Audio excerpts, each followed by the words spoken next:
All right, let's look at some of the review topics from last semester. We're going to start with factoring. When it says to factor completely, we do not solve, we do not go past that point, we just leave it in parentheses and factors. So we're looking at the first one. It's not a trinomial, it's just a binomial, and they're not perfect squares. So we're probably just looking for a greatest common factor here. What goes into 36 and 24? Well, you might be thinking like 3 goes in or 4 goes in, but there's something bigger. You got it. 12 divides into both 36 and 24. Also, there's an extra p in both of them. So our greatest common factor is going to be a 12p out front. And then what's going to be left? 12 goes into 36 3 times. P is p squared. Sign from the middle, 2. So here's our two factors. We're done. Next one's a trinomial. Let's see if we can factor it with what times what equals negative 18 and adds or subtracts to give us negative 7.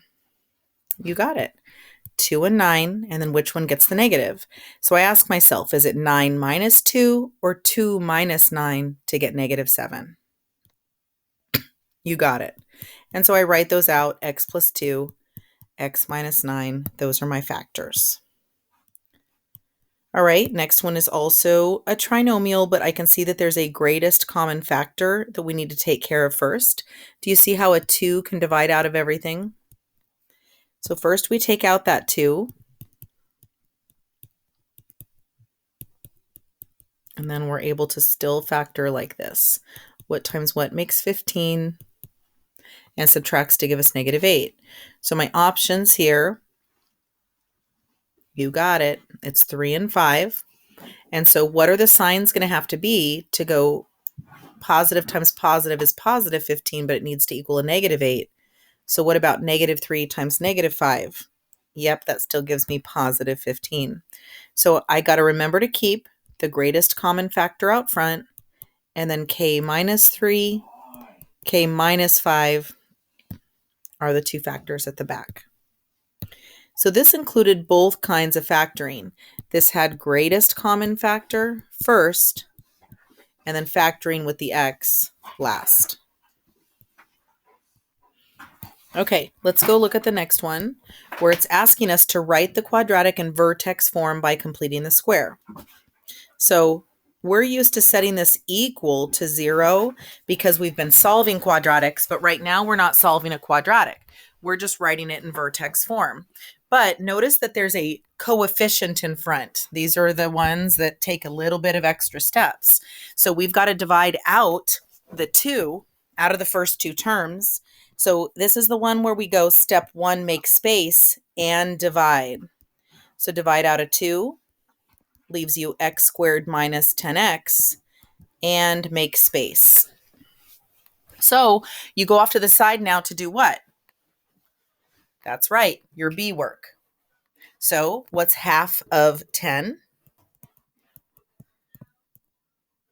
That's 5. What's 5 squared? That's it, 25. So we're going to be adding 25 from our B work.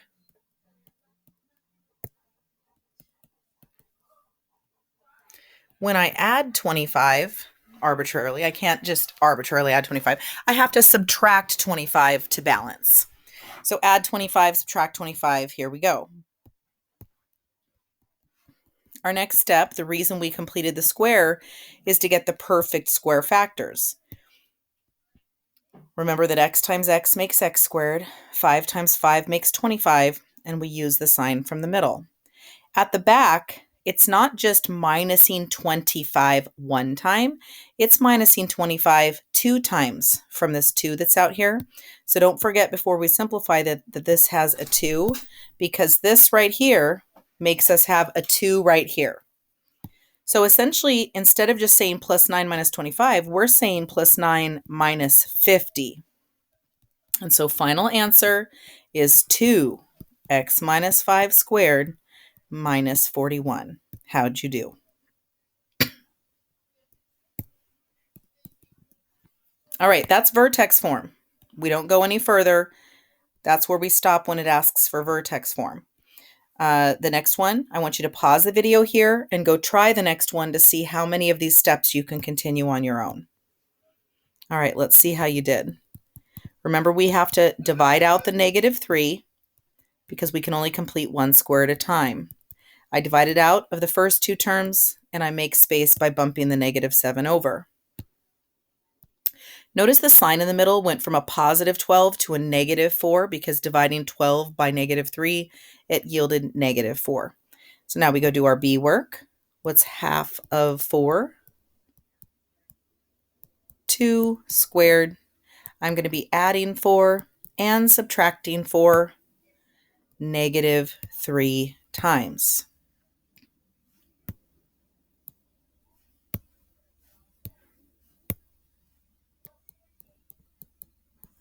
Where does that -3 come from? If you want to highlight, this -3 means I have to multiply the back -3. Okay, what do you think are the perfect square factors for this? What times what equals x? And what times what equals 4? Sign from the middle. And at the back here, we've got -7 plus 12 for a final answer of +5. How'd you do? All right, those ones were vertex form. So the top row was factoring, the middle row is vertex form. Now we're going into solving quadratics. It says to solve for the indicated variable using the indicated method. So if I tell you you have to use factoring, then I want to see your skills at factoring. So let's start this one off. What times what is -7 and subtracts to give us 6? I hope you thought of 1 and 7. And since this is a +6, the negative needs to go here. So now we just write these factors, x minus 1, x plus 7, set them equal to 0. By zero product property, we can solve each piece. We know that the factor is a -1, so the solution is a +1. We know the factor is a +7, so the solution is a -7. So when it says to solve for the variables, we stop right here with these two solutions. You can write them separately or in list form. What you do not do is you do not write them as intercepts with comma zeros unless they ask for it. Here they just said solve, so we're done at x equals. That's the solve by factoring method. How'd you feel about that one? Let's try complete the square. Complete the square, I'm going to move the 0 to the left so that we can make space by bumping the 21 over. So step 1, make space. Step 2, B work. 3 squared is going to give us 9. So we're going to add 9 and subtract 9. This makes the x plus 3 squared perfect because 3 times 3 is 9. Sign from the middle. 21 minus 9.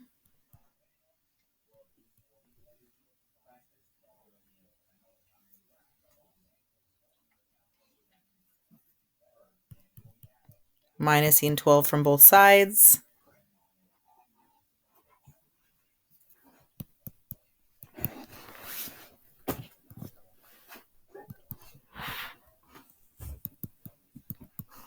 Now, we did all of this so that we could move the constant over so that we could square root both sides to solve. So here I go square rooting the -12 side and square rooting the x plus 3 squared side. When I take the square root of anything squared, that anything can come out. And on this side, I'm going to have to break down root -12. Then I just minus 3 to put it with the plus or minus -√12. Now let's go talk about how we used to break this down.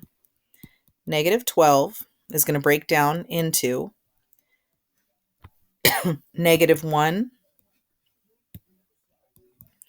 times 3 times 4, or times 3 times 2 times 2. This is my smallest factors of a -12. For a 2, a pair of 2's, the 2 can come out. Do you remember that the square root of -1 is I? And that's going to leave a root 3 underneath. So this actually breaks down to -3 plus or minus 2i root 3 is equal to x. And these are our complex roots. These are not real roots. It means if I graphed that parabola, it's actually not going to ever touch the x-axis. It has imaginary roots somewhere like right here where it's equal to 0, but it's not touching the x-axis. So don't forget about those imaginaries, that letter I. Last but not least, we want you to demonstrate the quadratic formula. Pause the video, see if you can write down the formula for me. Okay, let's see if you got it. X equals negative b plus or minus square root b squared minus 4ac all over 2a. How'd you do? Now we're going to go get the parentheses ready for plugging into this equation.